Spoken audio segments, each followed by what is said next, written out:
Welcome back to the Other Side of 45 podcast. I'm your host, Randy Black.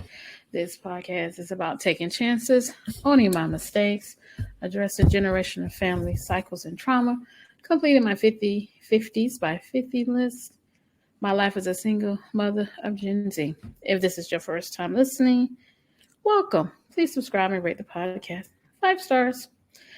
Now, this episode is entitled I'm Not Okay, Barred from the Library, and Grandma's on TikTok.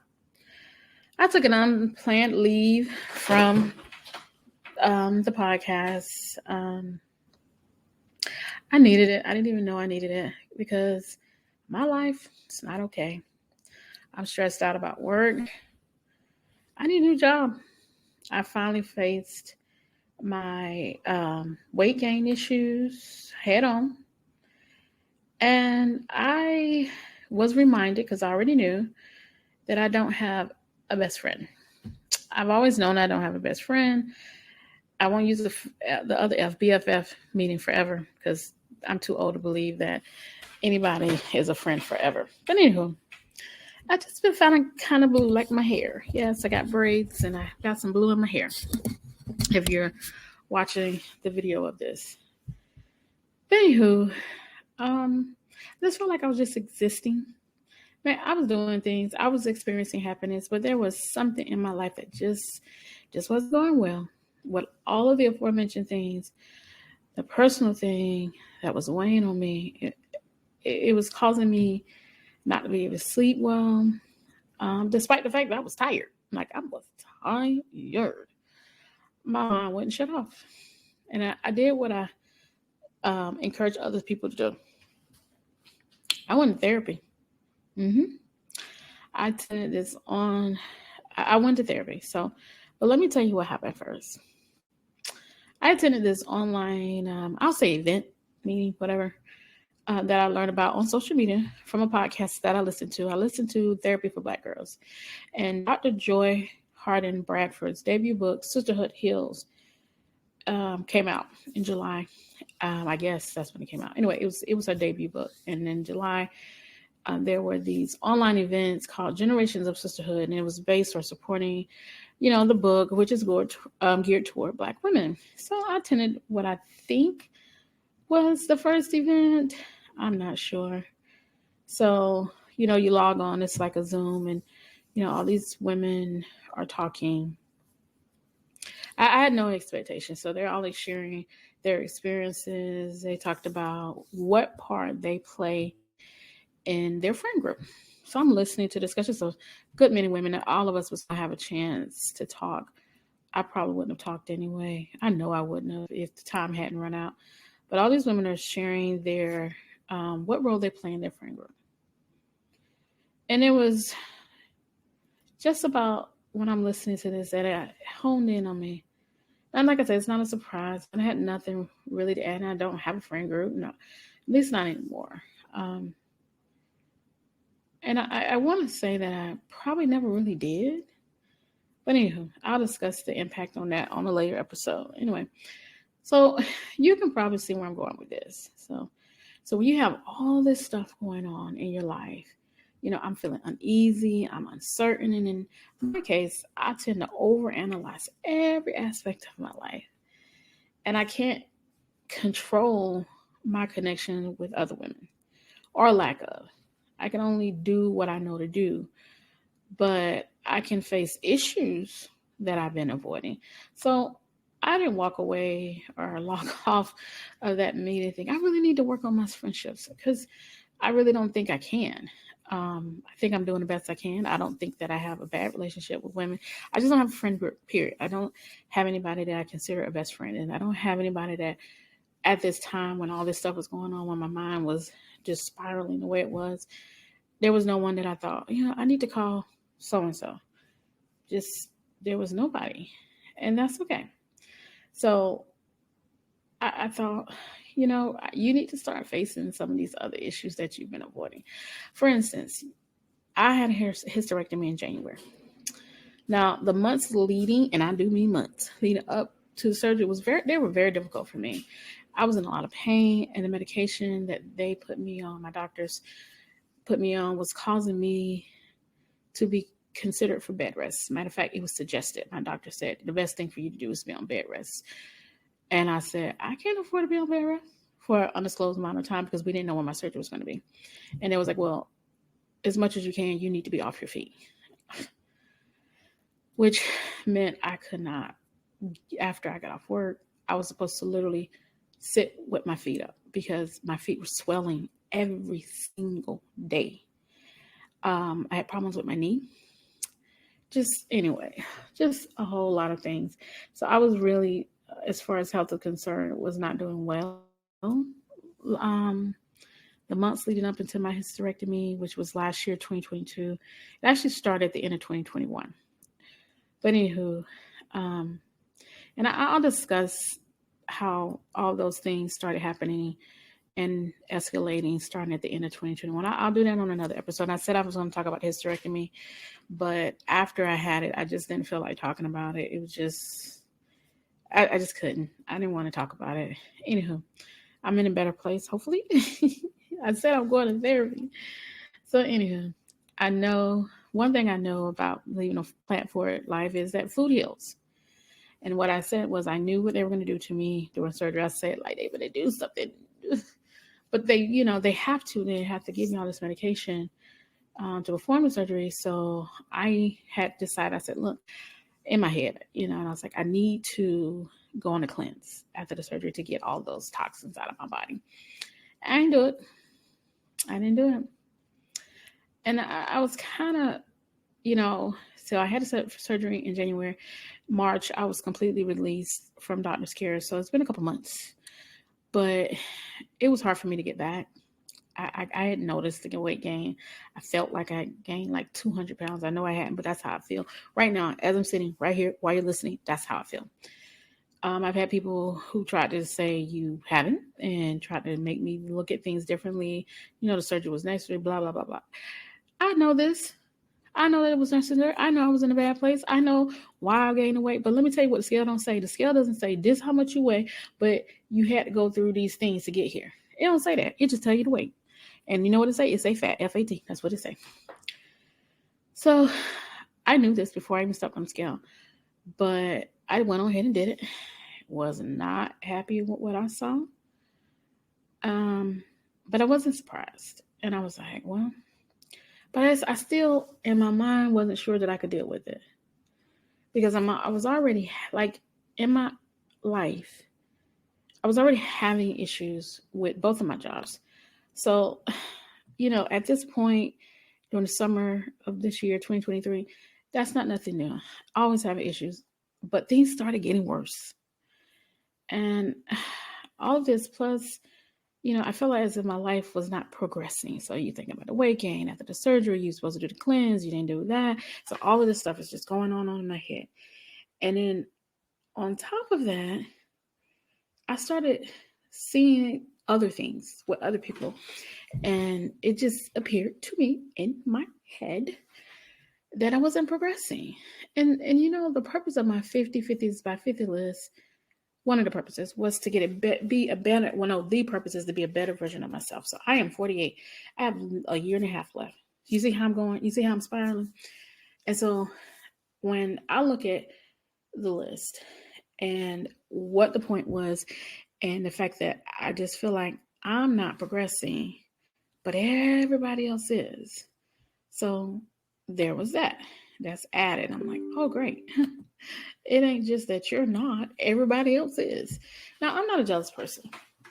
And I don't want the things that my friends are able to gain. That we're at different places in our life. What I mean by it seemed like they were progressing is that I knew that they wanted certain things. And it was happening for them. Now, but then I look at my life and I'm like, girl, you are not progressing, before my health made an ugly turn for the worse, I felt encouraged by the progress I was making with my fitness goals. So I felt the progress. I was like, okay, I'm doing much better. This feels right.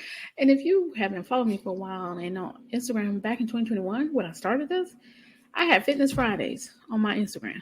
And I was dedicated and consistent, and it showed. I saw it. and I felt great. I had lost a noticeable amount of weight, but then it felt like all of that was taken from me when my health issues started arising. It just was like, what was the freaking point? You did all of that and for nothing. So the reality of it was, it was painful. It still kind of is. And look, I know people noticed it and they just don't say anything. And I've mentioned it to certain people and I said, look, I know. I just remember recently this summer, I recall sitting in my room wondering why. Why should I try? I'm not making any progress anywhere in my life. I just felt like if there was just somewhere that I could see something positive in progress, that it would make it worth it for me to go back and try again. But logically, I knew that I was overlooking something.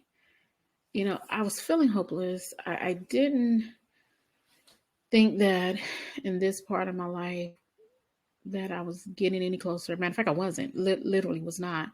I knew why. Again, I get it. But it doesn't make me feel better knowing the why. It makes me, to me, the why doesn't matter. To me, it's just the fact. You aren't where you should be. You should be way further than this. You should weigh way less than this. You should feel much better than this, and you don't. And why not? Why not is less relevant than you're not. Not why not, but you're not.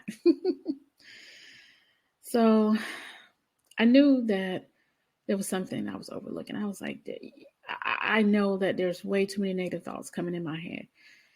Because I'm a logistic. I think of things logistically. I can't even talk right now. And I just was like, okay, I need to talk to someone to help me unravel this mess of my life. I was like, my life is a mess. I need someone to help me unravel. And I knew that there was no one that I could really talk to about it. So I just get online, I'm looking for a therapist, going to my insurance. I was like, okay, find yourself a therapist. And I found one. But, I'm still working on me. And I'm working on being okay. And eventually I'll be okay. Part of working on me and focus on the things that once working on me is focusing on things that once gave me real joy, like reading. That's part of my 50/50 by 50 list is read 50 books. And I've been reading books, not at a rate that I should. I have no problem. I know I'm not, any way, shape, or form concerned that I won't have 50 books read by 50. I know I can do that. I could probably finish it this year. Anyway, so I decided that I needed to change how I view my life. So I said, on August 1st, I'm going to start this new challenge, okay? I'm focused all on me, which brings me to one of the items on this challenge, reading nonfiction books. Now, nonfiction is not really my thing. It is not my genre. Now, I read, I can't even tell you, not very few nonfiction books outside of the academic setting. So I was like, not really my thing. But that's part of the challenge is reading nonfiction. But no, it's not the 75 hard. I think that's ridiculous. I did look into the 75 hard for those of you who know what it is. And I think I'm a person who needs flexibility. The way my schedule is, I need more flexibility in that. But the challenge did look at part of that. I don't necessarily believe that the nonfiction book has to be what he says it has to be. Anyway, not 75 hard. I don't believe in that. It's not flexible enough for my lifestyle. But if you can do it, great. You like it, I love it for you. Anywho, so back to the challenge. The challenge has nothing to do with that. It was more to do with making sure I stay focused. I was at a place where I'm just spiraling and I needed to get back. And I know what to do, but I needed some type of accountability.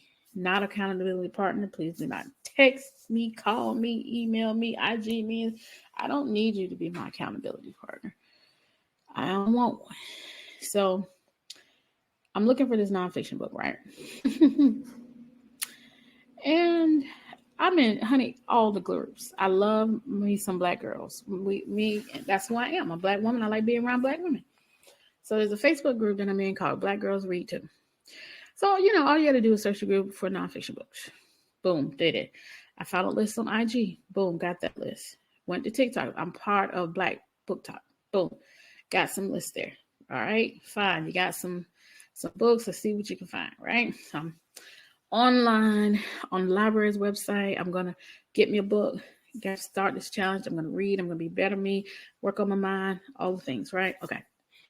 So I go on, because I've had a book on the library's website before, right? So I go online. I got this whole list of books, right? First book, unavailable. Not a problem. I'll put it on hold. So I'm on my phone at work. I don't know why I whispered childish things on the podcast. So I'm on phone, and the first book I look up, unavailable. It gives you an option to put it on hold. Okay, fine, I'll put it on hold. So go down a couple more books. None of these books on any of these lists of all the places I've been are at this blasted library. Not a one. So I'm getting kind of nervous. I'm like, okay, girl, you don't want to buy these books because you really aren't into nonfiction like that. Just get one. Just so then I'm like getting desperate. I'm like, okay, geez, my gosh, can't seem to figure out why none of these books are coming up. So I said, okay, I'll put the book on hold. So I put the book on hold, and I think it's working, but then I look, there's no book on hold. I'm like, that's weird. Maybe I didn't hit it right. Maybe, my finger didn't, I don't know, didn't work. So I do it again. Not working. So I'm like, man, this thing ain't complicated. But, maybe because it's on my phone. So I go into the computer, log into my library account, put the book on hold. Still not on hold. I'm like, okay, something right. So I'm looking around, but this thing, there's no error message. There's nothing indicating that the book is not going to be put on hold. So I'm looking at my account from the computer. I'm like, okay, what's this? Maybe what's going on? Trying to figure it out. So I review my entire account. I look at the status. Y'all, the status says barred. Yes, I'm baffled. How on earth am I barred, B-A-R-R-E-D, barred from the library? I ain't used this dang on the library card since I got it last year. So then I recall the last activity. I said, okay, what happened? I was like, gosh, I never picked that book up. Oh my God, is that why they barred me?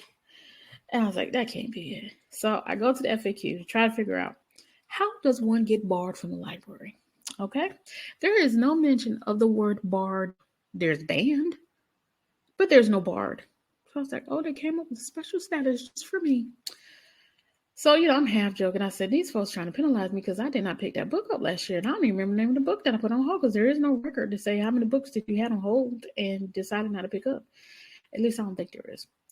So I'm half joking. So I joined this chat. I'm online, so they say you can join the chat with the librarian. Taking her a little bit. Or him. That takes the librarian a little bit, and I'm like, whatever. And then it gives you an option to submit an inquiry, and then you can just wait for a reply. Okay, I'm like, okay, I'll do that. And so I emailed them. I looked on my phone, and boom, there's a new message. I was, oh, okay, that was freaking quick. And so I read the reply because I put in, what was going on about me being barred. And, so the librarian responds, hey, we'll look, I'm going to look into it. And the next one I get, it says, hey, you didn't return 2 books. Do you remember what those books are? The second message, do you remember? I'm like, what the frick? How you really put the name of the book? Don't say, when you just say it's been for a long time ago. So I look at my record. I ain't had a book out there since 2012. And mind you, I just said, I just got this dang on card last year. So I'm like, I don't know what they're talking about.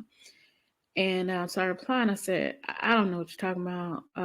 You don't need to tell me what the name of the book is. I said, but more importantly, I don't see a fine. How do I get from being barred? So I'm waiting for the reply, and I'm waiting for a response. And I got way too much time on my hand at that point to think about foolishness. And so I started coming up with these great conspiracy theories emerge. It's like, is this a punishment for not picking up the book? Am I truly barred? Why? Why am I bored? It's not like I lost this thing, but they still have it. Surely there's no unauthorized activity on my card.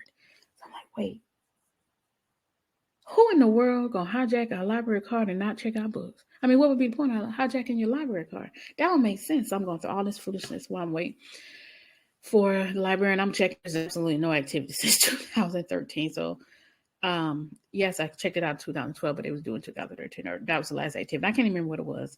So I'm like, this is weird, and I'm laughing. So then there the response comes, but there's from the library, and there's no real explanation. She says something like the system must have done it, but my account is not restored.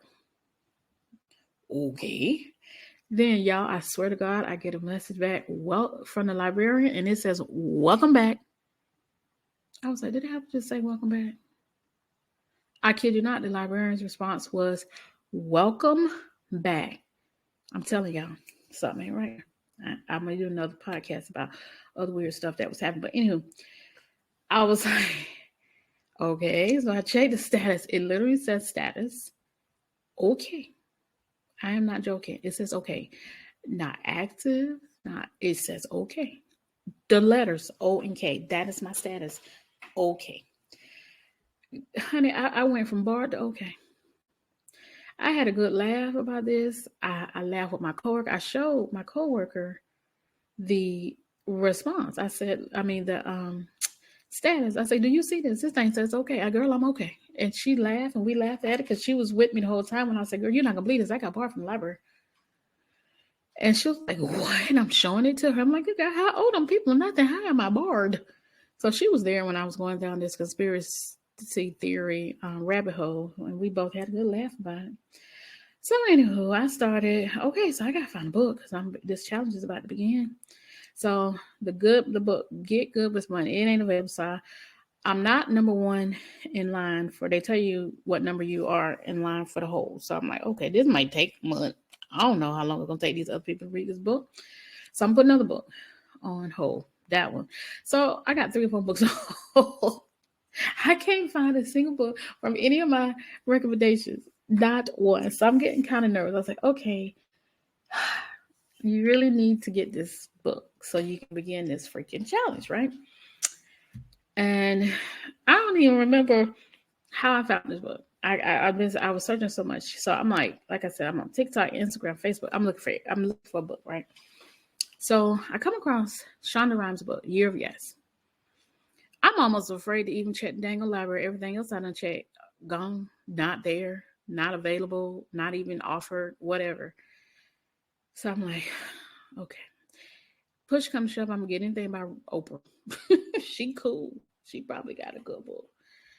So Shonda Rhimes comes up, Year of Yes. Matter of fact, I found an Oprah book that I was gonna pick up. It was available. I was like, I'll just go to the library and pick it up after work. So I found a book, Shonda Rhimes, Year of Yes. I'm like, I like me some Shonda Rhimes. Okay. So I'm like, okay, it's available. There's a couple, I believe, in stock. Available on hand at my local library. I'm like, okay, I'm just gonna go get it, and I do, and I'm so happy because as of now, I have finished a book. I finished a book last week, and now I'm on my second book. Now I picked up another book because I'm gonna have a whole episode about this library and the issues that I'm having or the things that have happened. But I checked out another book when I returned Year of Yes, so I can have another book right after that. I don't like that book. I don't even want to read that book. It's not something I wanted. It was just something that I grabbed just so I can have another book. I found another list. Y'all think I'm crazy. 2 other books that I had put on hold from the first time, August 1st, came in, and I will go pick those up today when I get off from work. So I'll read one of those. I'm not sure which one. I'll let you know when I know. And so I read The Year of Yes. It was a great book, and I'll discuss that book and the other strange things that happened at the library in the future episode. So, you know how I was, and it could be, because I said I'm on Black Book Talk on TikTok, so I've been on there a lot more now because of me looking for a book, because I thought, okay, well, let me see what else I can find as far as books in case I can't get another one through the library because it seemed like you got to go through too many darn hoops to get a book you want from them. So I'm on TikTok. And you know how they will suggest people for you to follow based on the phone numbers in your the numbers in your phone? Guess who pop up as a suggestion? My grandmother. So I took a screenshot and I followed her, by the way. Sent it to my daughters and my nephew. And we all had a good laugh in the group text about my grandma being on TikTok. The thing is, I knew she was on TikTok, but I had not seen her. It had not popped up on my feed yet. I had learned from a relative who it popped up on their feed, and they said, "You know, Grandma on TikTok." I was like, "For what? She don't know nothing about social media." We had a good laugh about that. Let me tell you something. Let me tell you why it's funny. My grandma ain't got no business on TikTok. You know why I'm telling you that? This is a woman who literally, this ain't me exaggerating, ain't trying to be funny. This woman literally called me and asked me for my number. I ain't joking. 3 days. I'm gonna tell y'all that story another day because it's getting to be way longer than I like for my episodes to be. Anyway, so literally, my grandma called me on my cell phone because all I got is a cell phone. Told me that she did not have my number and demanded that I give it to her. Now, I went back and forth with this lady for a few minutes saying, "Now, Grandma, you got my number. You have to because you called me." And she said, "No, I know that, but I don't have your number. Now, give me your number." It got real hostile, and I was a little afraid. And I said, "Okay, all right, I'll give you my number again." Now, I've had the same number for about a decade. I can't lie. But this is the lady that's on TikTok. I just, anyway. You know what? When I saw it, I said, "Dang on, I need to go visit her." I'm gonna ask her about her TikTok, and I'm gonna see why the devil are you on TikTok. I don't even know if I really want to know that answer. She might say something crazy to me. Anywho, I'm back on social media. Matter of fact, before I recorded this episode, I recorded my new Try It Tuesday. Those of you who are enjoying me trying new things. My oldest is back home permanently after graduating from college in May. My youngest is beginning her senior year in college. And I'm looking at my life zoomed in. So you know how you have something, a screenshot or a picture on your phone and it's zoomed out, right? You can see the whole picture. But if you want to see something in particular, you really can't. You have to what? Zoom in to really concentrate and see this one particular thing in this photo or whatever you got, whatever you're looking at, right? So I get this from my therapist. I can't take credit for this. And so that's what my therapist told me that I need to do. She said, "You need to zoom in, not zoom out." She said, "You're looking at the big picture and you need to really focus on one particular thing."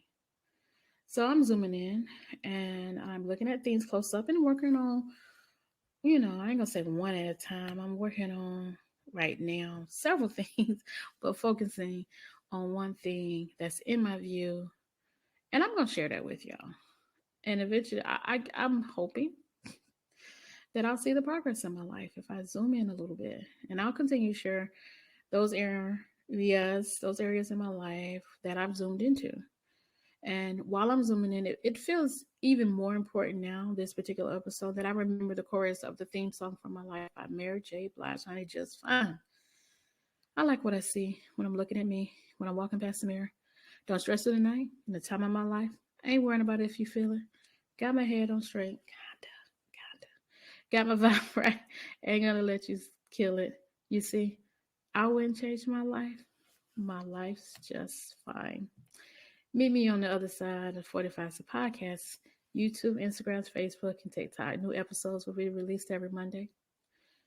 Thank you for tuning in. Please rate the podcast 5 stars so others can find it. It helps me grow my channel, my podcast. Your feedback and support is appreciated. And if you would like to share your story, please email me at host, that's host, HOST, at the other side of 45.com.